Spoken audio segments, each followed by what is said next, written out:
Assalamualaikum warahmatullahi wabarakatuh. Salam sejahtera untuk kita semua. Halo mahasiswa Universitas Terbuka dimanapun Anda berada.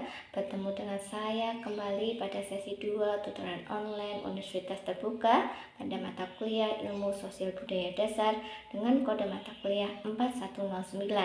Pada sesi 2 ini Anda akan mempelajari manusia sebagai makhluk budaya. Setelah belajar pada sesi 2 ini, secara umum Anda mampu menjelaskan konsep dasar manusia, hakikat manusia sebagai makhluk budaya, hakikat wujud dan karakter kebudayaan. Untuk membantu Anda dalam memahami materi ini, silahkan mempelajari modul 2 KB 1. Anda juga dapat mengakses materi inisiasi, juga diharapkan aktif dalam forum diskusi dan mengerjakan tes formatif.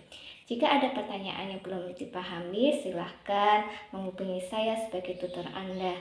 Terima kasih. Wassalamualaikum warahmatullahi wabarakatuh.